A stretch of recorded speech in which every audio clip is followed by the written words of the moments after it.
Hello and welcome to the Coach's Cup. I'm Coach Judith Fender, one of the amazing coaches with the No BS weight loss program. And I am Sonia Green from Sonia Green Coaching. So today we are talking about decision making. Sonia, decision making, something we do thousands. I think it would be fair to say 1,000 times a day. Yes, easily. Yeah. So when we were pre-gaming, I was telling Sonia about my decision to wear this necklace. I have a necklace on. And here lately I've been wearing a hat and wearing my workout clothes when we, because we're on YouTube. And I'm always worrying that Sonia's going to pull an image and it's going to be when I'm looking my workout best. And so today I thought I'm gonna put a little makeup on, I'm gonna put a sweater on and put a necklace on. But you didn't give me the memo, so I'm the one that I look like a lumberjack. You're a cute lumberjack. Let's just say Thank you. that. I went through my jewelry box, and it's so funny looking back because in the moment I was like intense about, no, not the round beads. I'm not going to wear the round beads. And no, this one's too feminine and this one's too this. And so the one I put on is actually it's a statement piece. And when I put it on, I'm like, oh, it dips below too low, and like this thought process that continued on. I went and looked in the mirror and I was like, oh, Judith. And so maybe 4 minutes of chatter in my brain. Literally, I was sitting on the potty and recognized like, oh my gosh, this would be something perfect, something simple to talk about. Decision making, just making a decision, being done with it, and not exhausting myself with the back end chatter. So Here we are podcasting about decisions and necklaces. Well, you said that you probably spent 4 minutes on that. Mm-hmm. And 4 minutes is nothing in 24 hours of a day. But it's one. But it's right. It's one decision in the thousands that we make during the day. And if we just can't, we don't have 4 minutes to spend on every decision. We don't have, sometimes how long does it take that's a small decision. Big decisions we'll put off in days, weeks. What do we do? And it's an energy drain. It is. And it's just this one example led us to like that further discussion of like kind of would it be like content creation? Like thinking about like I had a grief class last week and I was telling Sonia about, my ability. There are things I wanted to cover, but I couldn't decide because there were so many things that I could have talked about, like how to narrow it down. And so I ended up going, kind of winging it. Everything went fine. I just decided I would coach on the concepts that I knew with every person that came up and try to drop a little nugget here and there. But in retrospect, trying to learn from the experience and feeling the decision fatigue ahead of time because I didn't just decide and like this would be good and be done and move. Yeah. Yeah. Decision fatigue. I love that term. That's a term that I first learned with coaching when I entered the coaching world. But we lie to ourselves all the time saying that we need time to make a decision because every decision we have ever made is made in an instant. Yeah. Your decision that you were going to wear that necklace was made in an instant. Now you can stew on something for however long you want to stew on it. I'm not stewing anymore. But the decision itself is made in an instant. We don't need time to make a decision. We just tell ourselves that we need time. Now, are there things that we sometimes need to consider? Sure. But that's different than just that decision fatigue where we tell ourselves, oh, I've got to make sure I cover all the information, all the angles. Well, and that's just a small thing to think, like going back to your point, thinking about, if I just say I started my day deciding what necklace, what sweater, what makeup, what, yada, yada, yada. And then trying to, no wonder maybe I couldn't decide if I'm making or not making decisions from a place of fatigue or making them ahead of time and just being clear and concise and like, yes, this is it. Yeah. Yeah, and so as we were talking about that and content, I was talking about the fact I think I've mentioned this before, but I'm teaching a class this semester, an online class that I had never taught before. It's in my area of expertise, but I have never taught this specific class. And so a lot of things were going on, like life. I'm Mm, not even gonna make excuses. Life was happening as it always does when it was time to get ready for this class, and so I made the decision, instead of pre-planning the entire semester, mhm, I thought, "I'm just gonna go through and kind of let the semester plan it for me." mhm. Folks, those of you who are teachers, I know the issue with that, and it's not like me at all.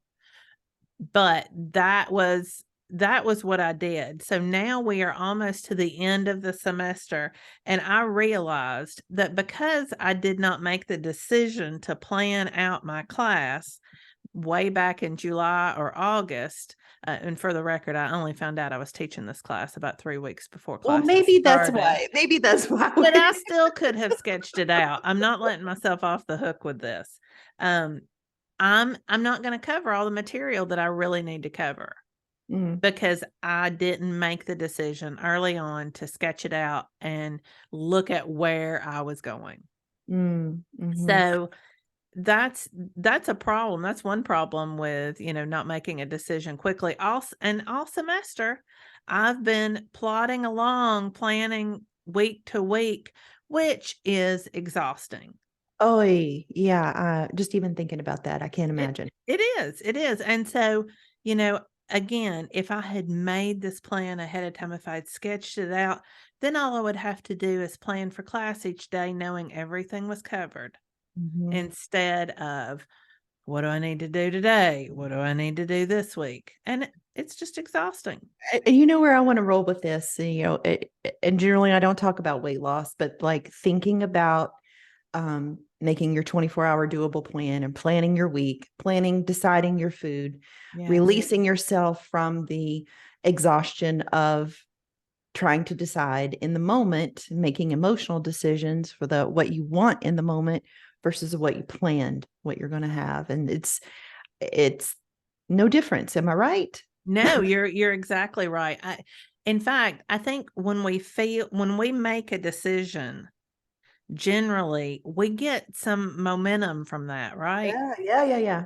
So, making a decision like meal prepping on a Sunday or something Mhm, like that, or meal planning at least on a mhm, Sunday, mhm, um, can really give you momentum going into the week. Just mhm, like, I do it's called Monday Hour 1 in life mhm, coach school, but I do my weekly planning over the weekend for everything I'm gonna do in my business, mhm. and that gives me momentum moving into Monday, so I don't have to do on my weekly basis what I've done with my class, Right, right, right. which is figure out where it is I'm gonna end up on Thursday or Friday, which Right? is a That's lot of like not time. having a plan for your food is like trying to figure out on a Wednesday, all of a sudden you're like, I don't You're have a plan for tired. food and I'm hungry. Yeah. Yes. And we end up, making decisions we really didn't want to. We made a decision, Yeah. but we could have decided ahead of time and been clear with ourselves. And, when we were pre-gaming, we were talking about being stuck. Mhm. And when we get that stuck energy, is from that place of indecision. Yes. But then thinking what you said, that clarification sentence that you had about suffering, what was that? Oh, yes. When we say I'm gonna think about it, that really means I'm gonna suffer Yeah, that's about what it. I I'm gonna suffer on it. that's what I think of indecision as suffering. Yeah. Mhm. Yeah, so often because, we can have our backs Mm. Mhm. and make a decision quickly and decisively. And the reason we don't, is because we're afraid that we're gonna make the wrong decision. Hmm. So many times advising students, I mean, I have had students in tears sitting across from me That wasn't because me. they're getting ready to graduate college Mm, and they have options. They mhm, have graduate school, they have getting a job, they have maybe different kinds of graduate programs, and they just are so emotionally overwhelmed by what seems like all of these decisions. mm. And the thing that I have said to them over the years that has been the most helpful to them, I think, it seems to be anyway in the moment, is to assure them that they cannot make a wrong decision. Right. The reason we stew is because we're afraid we're going to make the wrong decision. What if you just throw that out? What if you believe that there is no wrong decision? There's just a different path That's to it. all there is. That's it. And so many times I've said that, and it's like you just see the little light bulb go on over Mm. there, Mhm. you Well, know. yeah, because then it's relief, it's clarity, it's directional, it's momentum, it's all those things that feel so much better than being in indecision and being stuck in it. And I did want to touch on like in relationships, like the people pleasers. And I heard this question, and did I write that down? To ask yourself if you're making a decision from um if you take others into account when making big life decisions or use others as roadblocks or excuses to make decisions. Right. Ah, Right. So yeah. just was thinking, I mean, females growing up in this culture, we're all some form of people pleasing. And when I think about some of those big life decisions that I made as a younger young woman, and having that context that I was making decisions from, um, and I can see that in several of my clients too, thinking about um, that codependency and the inability to make a decision because it's contingent on other people pleasing other people and not Yeah. themselves. That fatigue. Yeah, absolutely. I mean, it's hard enough to make decisions for ourselves, right? And we honestly believe we can make decisions for everybody else too. Yeah. Well, I was thinking about your students that are in there with you. You know, how many are want to please mom and dad and be the doctor or whatever it is, the Mhm. lawyer or, the welder, whatever they want you to be. And that's not what they want to be. And being in that space of not making decisions because they're trying to please somebody else. Oh yeah. Oh yeah. I've had lots of students there, especially because I taught a lot of engineering students, Ah, and I would have students there, not as much English majors because no parents understand how what a great choice English is. But lots of parents want their kids to be engineers. And I have had tearful students who have no interest in being an engineer, but it's what mom and dad want. And so mm, they live in that trying to please and trying to make decisions for their parents and monumentally unhappy. It yeah. breaks my heart. Yeah, and how that carries over too, like in some form of when say you're breaking up from a being a couple, right? And thinking about hurting that other person Mhm. and needing that validation of, being indecisive, thinking you made the wrong decision or that you're going to regret later Right. from that space, from that energy of people pleasing. Mhm. Yeah, I think, those are probably the highest level decisions that we've discussed yet is a relationship decision where you're thinking about changing something that has been, a commitment that you made early in your Mhm, life. mhm, mhm. And even thinking, do I have this decision to make? That can certainly cause decision fatigue for people Oh, who go back and forth. a lot of overwhelm, a lot of I'm gonna say drama in the kindest way, Yes, not, yes. in a horrible way, but because we all identify when we're in drama and how Mhm. energy sucking it is to beat yourself up and consider and to call people and try to get their opinion. Did I make what do you think? And what do you think? And oh, did I do the right thing? And it's also normal, right? Yeah. we want people to validate our decisions, Yes. especially a big decision like, changing a relationship. Mm-hmm. Mm-hmm. But nobody else can make that for us. Nope. Nope. But you move forward, you make a decision and you make it over sometimes for yourself, validating yourself 100 times a day about your decision. When you recognize you're doubting yourself, Yeah. you recognize that you're going down that path, or wanting someone to validate you is how you can validate, reflecting back, and how you can validate yourself about the decision you made and feel good about your decision. Yeah, that's what, I was thinking as a coach, if I am coaching someone on a decision, a relationship decision, Mhm. It doesn't matter to me which option the person chooses, Mhm. Oh no. Yeah. because it's not, that's not the issue. The issue is you need to make the decision, commit to it, and believe that there is no wrong decision here. You have made a decision. It is a path Mhm. that you have decided to go down, and then get some momentum from making that decision. The power that you have, I guess, exhaled in that moment of making that decision. Let that move you forward. I like how you said that with exhale. I think about when you make the decision, because it's like exhaling in the moments when we've made, like when we're breaking up with someone, those moments where you feel heartache because you do feel for that person, Sure.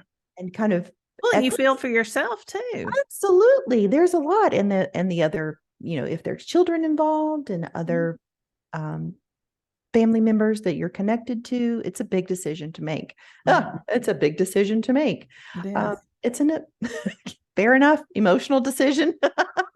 Yeah, but even though it's all of those things, it doesn't benefit anyone to sit in indecision. No, or to please other people because you're not making that decision. Exactly. Right.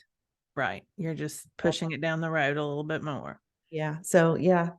Well, totally normal to want to beat yourself up and be an indecision and then worry and overwhelm afterwards. But you keep moving forward. Yes. You make the decision, you trust yourself. I mean, it's great to build trust. And we build trust with those little decisions, starting with those little decisions The like the necklace. necklace. Yeah. Yes. Oh, I love I'm this. I'm gonna wear it. Yeah. I'm gonna wear it and I'm gonna be happy about it. Um, and that helps us to get ready for those bigger decisions. Oh, wear your decision. Yeah, Yeah. like picking out that necklace. Yes. You've chosen it. Now let's wear it and let's be proud and let's trust ourselves that it was the right one. Have your own back, let go of that emotional energy, release that, and focusing forward. Yeah. Right. Get some momentum. I like that. Exhale. Yeah. So, if Yeah. you've got That's a good one. anxiety, we want you exhaling longer on the exhale. That's Inhale, right. inhale short and 4, long. 7, 8. I haven't brought that up in a Just while. like long, just Yeah. long exhale. Yeah. All right. Well, if you are looking for coaching on decision making or a variety of other topics, you can find me at SoniaGreenCoaching.com or on Instagram at Sonia_Green Coaching. And if you would like to work with me, I do coach exclusively for the No BS weight loss program. And you can find me over at nobswomen.com. And you can find me on Instagram at justjudy, JUSTJUDIE. And I think I got it all out there. Yeah. And our Facebook page, the Coaches Cut Yes. Podcast Facebook page.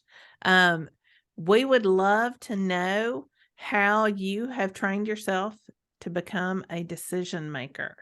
Yes. What decision are you going to wear today with and I put on? love that. I know. I'm going to take a pic. That's going to be picture. There you go.